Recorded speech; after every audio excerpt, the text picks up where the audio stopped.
Oi, gente, tudo bem? Meu nome é Ana Clara, sou estudante de medicina e hoje o assunto vai ser sobre estudos epidemiológicos, né? A gente começa falando primeiro o que seriam esses estudos epidemiológicos.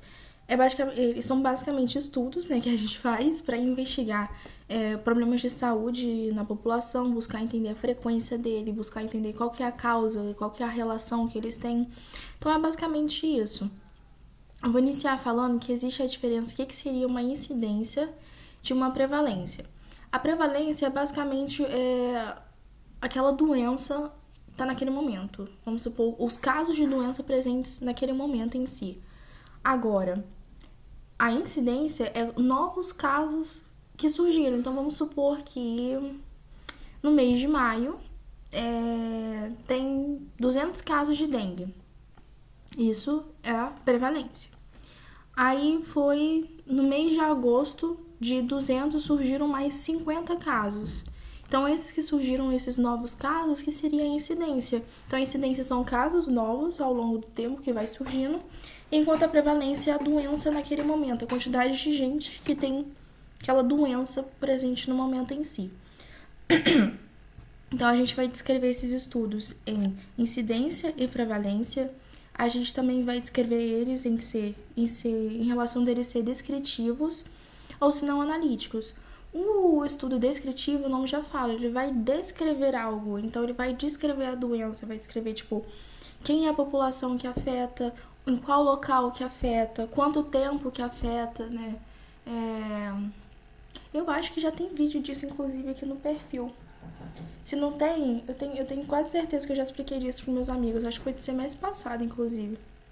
Agora, os analíticos, eles já vão estudar basicamente a causa e efeito, sabe? Tipo assim, será que fumar cigarro gera mais câncer? É mais ou menos assim. Eu não sei muito explicar essa parte dos analíticos, não. Então, vamos lá. Estudos epidemiológicos, eles são formas de a gente investigar as doenças na população em si, para buscar entender a frequência, fatores de risco, causa e consequência. Aí a gente tem a incidência, que são os casos novos ao longo do tempo, e a gente tem a prevalência, que é a doença naquele momento. A gente tem o estudo descritivo, que procura descrever a doença, e a gente tem o estudo analítico, que busca basicamente entender o efeito causa, investigar a associação causa e efeito. Basicamente isso.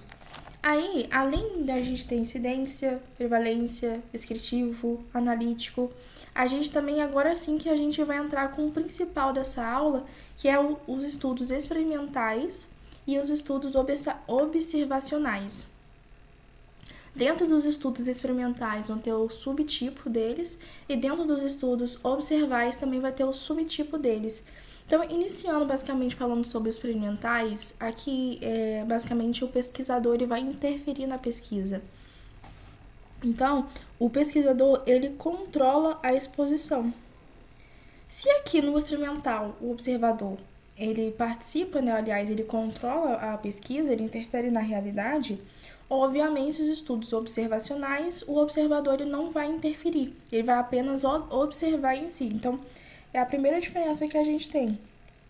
Nos estudos observacionais, o pesquisador ele não interfere, ele apenas observa o que já acontece. Falando sobre primeiro, então, sobre os estudos experimentais. Novamente, a gente falou que o pesquisador interfere e é o pesquisador que controla a pesquisa.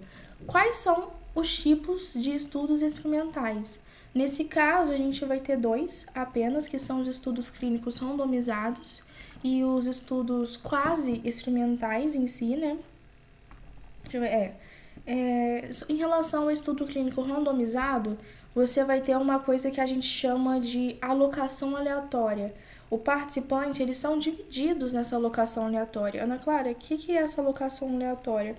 É basicamente o grupo de indivíduos que estão participando da pesquisa, eles são divididos em grupos totalmente aleatórios. Vamos supor que eu quero fazer uma pesquisa de um remédio para diabetes. Aí eu vou fazer, no caso, um estudo randomizado, né? Eu quero, então, eu vou fazer o seguinte, eu vou pegar pessoas como que fala? Eu tenho um exemplo, ó, você pega 200, vamos supor, peguei 200 participantes que tem diabetes, né, que eu falei. Aqui o meu exemplo tá hipertenso, mas vamos supor diabetes, que eu falei. E você vai dividir aleatoriamente para quem vai receber o placebo e para quem vai receber o medicamento em si para diabetes, sabe? Então é basicamente isso, mas você distribui isso de forma aleatória. É, é isso, né? Então, no ensaio clínico randomizado, você tem essa alocação aleatória, você tem uma distribuição aleatória desses grupos em si, e ele é um tipo de experimento, um tipo de pesquisa experimental, então o pesquisador, ele interfere, o pesquisador ele vai controlar a pesquisa. O estudo randomizado, gente, ele é padrão ouro, tá? Ele evita viés de seleção, de você ficar selecionando as pessoas em si. E é isso, e os grupos ficam comparáveis, né? Mas o principal é que ele é o padrão ouro e ele evita viés de seleção. Aí a gente tem agora o estudo quase experimental. Por que ele é um estudo quase experimental? Aqui o pesquisador, ele ainda ele ainda vai interferir na pesquisa, ele ainda vai controlar a pesquisa, só que no caso desse estudo quase experimental, é que ele não tem a alocação aleatória. Então, olha, tem a interferência, mas você não se faz a randomização, você não tem essa distribuição aleatória das pessoas, não tem sorteio do grupo. Só que tem isso, mas ele é mais, por ele ter essa condição, ele é mais sujeito a viés, né? Então ele é mais sujeito a ter um erro em si. Tá, então em relação aos estudos experimentais, são esses dois específicos, e agora em relação aos estudos observacionais. Os estudos observacionais foi que a gente já havia citado, que são aqueles que o pesquisador ele não vai interferir, o pesquisador ele vai apenas observar e ver o que está acontecendo naquele momento. Então a gente vai dividir em estudo de coorte, em caso controle, estudo transversal e estudo epidemiológico. Aliás, estudo ecológico, são 4 que a gente vai dividir. Iniciando primeiro falando sobre o estudo de coorte, que inclusive eu vou gravar um vídeo específico para esse aqui, porque pelo que eu entendi parece que tem subtipos dele, né?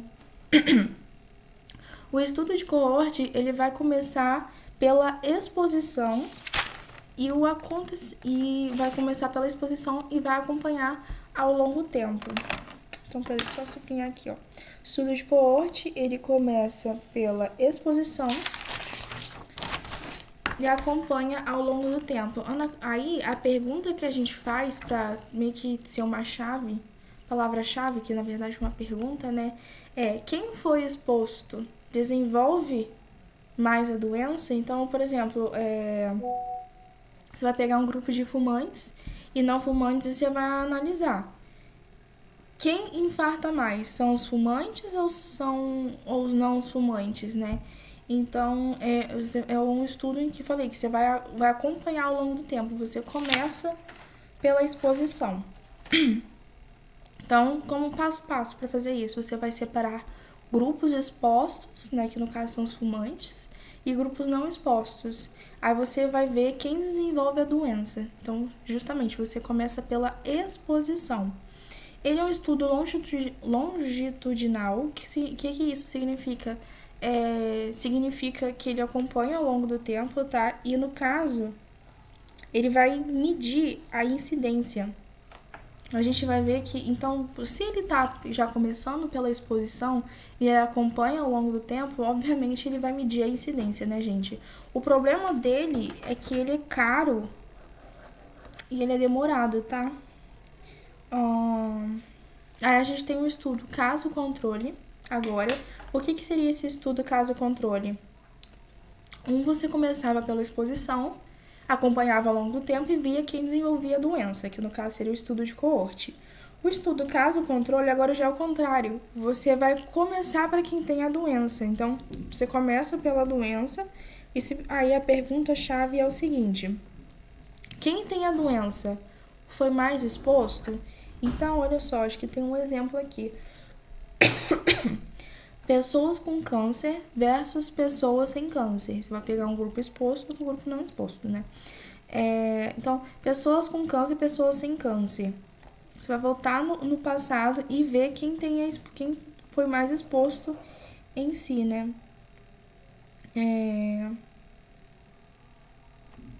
Cadê? Ah, tá. Então, pessoas com câncer e pessoas sem câncer, quem fuma mais, no caso? Então, é isso. O estudo de coorte, você começa pela exposição, acompanha ao longo do tempo e vê quem tem mais risco de desenvolver a doença. Agora, o estudo de caso controle, você já começa pela doença e vê qual foi o desfecho, né, disso tudo. Por exemplo, pessoa que tem câncer. Será que ela fumou mais e desenvolveu câncer? Ou será a pessoa que não tem câncer, será que ela fuma mais e é possível ela desenvolver o câncer, sabe? Eu não sei se deu pra vocês entenderem mais ou menos isso. Ele também é um estudo longitudinal, ou seja, você vai ter o acompanhamento pelo tempo, né?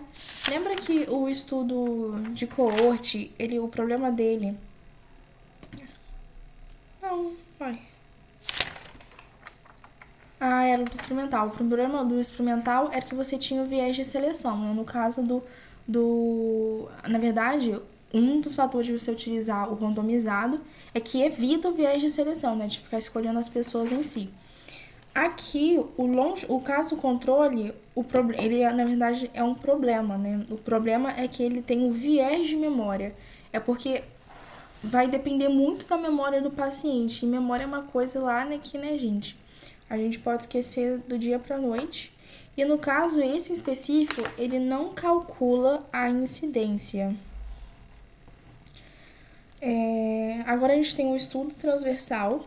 O estudo transversal, ele basicamente é o estudo presente daquele momento. O que você vai chegar? Você vai ter uma sala lá com hipertensos e você quer saber tudo em relação à diabetes. Diabetes não, aliás, ao sedentarismo. Aí você só chega lá e pergunta pra pessoa: você tem hipertensão? Sim. Você tem hipertensão? Não. Você faz atividade física? Não. Você faz atividade física? Não. Entendeu? Tipo assim, então é o estudo lá no presente do momento. Então ele é pra você estudar basicamente o quê? A prevalência que você tem. Os outros era tudo incidência, né? E são estudos longitudinais que eram com o tempo. Esse aqui a gente fala que é um estudo seccional, que é um estudo sem tempo, e ainda por cima vai medir a prevalência. Qual que é o problema dele? Você não sabe exatamente o fato... como que fala? Cadê? Você não sabe quem veio primeiro, por exemplo. Você chegou na sala, você fez as pesquisas e tudo mais. Você não sabe se a hipertensão que acabou causando o sedentarismo ou se é o sedentarismo que acabou causando a hipertensão, entendeu? Então, esse é um problema. Então, olha só. Estudo transversal, estudo do presente. Então, você estuda ao mesmo tempo quem tem a doença e quem tem o fator de risco para essa doença, né? Que foi o que eu falei. No caso, a gente deu o exemplo da hipertensão. Então, você pega as pessoas que têm hipertensão e pega as pessoas que têm o fator de risco para hipertensão e realiza a pesquisa naquele momento. O problema é que você não consegue saber quem veio primeiro. Se a hipertensão gerou o sedentarismo ou se o sedentarismo gerou a hipertensão em si. Além do mais, esse estudo é um estudo barato, tá? O estudo transversal, ele é barato e ele é rápido. E por fim, não menos importante, tem o estudo ecológico. O estudo ecológico, a gente aqui, que a gente viu até o momento, todos pegavam o indivíduo em si, pegavam uma pessoa só e analisava essa pessoa. Agora, esse estudo ecológico, ele já seleciona um grupo em si.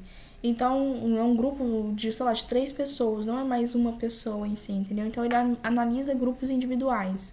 Ele é seccional, ou seja, ele é naquele tempo, ele não é longitudinal, ele não estuda ao longo do tempo, é o presente, pronto, acabou. E é um exemplo, por exemplo, países com maior consumo de sal, será que eles têm mais chances será que eles são mais chances de ter pessoas com hipertensão, por exemplo? O grande problema desse estudo ecológico é uma coisa que a gente chama de falácia ecológica. É basicamente o que vale para o grupo não vai valer para o indivíduo, né? Então, se vamos supor que um grupo X com várias pessoas aqui, o grupo no geral que é estudado. Só que, tipo assim, vamos supor que o grupo geral foi estudado que eles comem muito açúcar. Só que uma pessoa lá dentro não come tanto açúcar assim. É meio que um generalizado, entendeu? Então, essa falácia ecológica, o que vale para o grupo não vale para o indivíduo em si. Vamos fazer um resuminho que nem a gente costuma sempre fazer? Então, vamos lá. O que são os desenhos epidemiológicos? São desenhos, são estudos que a gente faz para entender em relação à doença na população, para saber a frequência, para saber a incidência, para saber os fatores de risco. Aí a gente tem a incidência e a prevalência. A incidência são os casos novos de doença que surgem aí. A prevalência é a doença naquele momento em si. Tem o estudo descritivo e tem o estudo analítico. O estudo descritivo é aquele em que você vai descrever a doença, quanto tempo, quem afeta, em que local que afeta. E o analítico é basicamente você vai ver a relação causa e efeito, associação de causa e efeito. Tipos de estudo, a gente tem os estudos experimentais e os estudos observacionais. Os estudos experimentais tem o quê? Tem o pesquisador está envolvido, ele vai controlar a pesquisa. E os estudos observacionais, o pesquisador ele não controla, ele não interfere na pesquisa, ele analisa. Quais são os tipos de estudo experimental que a gente tem, então? A gente tem os estudos clínicos randomizados, em que basicamente você tem essa... Como que é? Alocácia que eu falei? Alocação? É alocação. Tem essa alocação aleatória, né? Que você vai separar um grupo de pessoas aleatoriamente. É um padrão ouro que você tem. Ele evita viés de seleção. Só que ele é caro e ele é demorado. É isso mesmo? Não, ele evita e os grupos... Não, ele não... Não, ele não é caro e não demorado. E nem demorado, tá, gente? Que é caro e demorado, no caso, os estudos de coorte, né? Eu confundi. Então, basicamente, o ensaio clínico randomizado é isso. Agora, o que seria... Agora, qual que é o outro? É o quase experimental, né? Que, no caso, ele é um estudo em que você tem a interferência do pesquisador, mas você não faz a randomização. Você não faz essa separação aleatória em si, né? Que a gente tem. Só que essa, inclusive, é mais sujeita ao viés, né? É mais sujeita a erro. Estudos observacionais, que nem a gente havia citado, são aqueles estudos que os estudos em que o pesquisador não interfere na pesquisa, ele apenas observa. Então, a gente primeiro tem o estudo de coorte, que é o estudo em que vai começar pela exposição. Então, você vai pegar o grupo exposto do grupo não exposto e vai ver quem tem mais chances de desenvolver a doença. Então, assim, ele é longitudinal, então ele é com o tempo, só que aí esse que é mais caro e demorado em si. E ele vai medir a incidência, né? Ele vai ver as incidências das doenças ou não. O caso controle, ele já é um estudo que vai começar pela doença e vai ver quem foi mais exposto, né? Vamos dizer assim. Então, um começava pela exposição e via o desfecho, né, que via a doença em si. O outro já vai começar pela doença e quer saber quem foi mais exposto, né? Esse é o caso controle no caso. Então, ele também é longitudinal, ele também vai medir a incidência, só que ele tem o viés de memória, né? Depende da memória do paciente. Não calcula a incidência, no caso esse. É interessante você anotar as características de cada um, tá? Se vocês estiverem com dúvida de gravar. O estudo transversal vai estudar o momento. O grande problema é que você não sabe quem veio primeiro, né? Então, assim, você vai pegar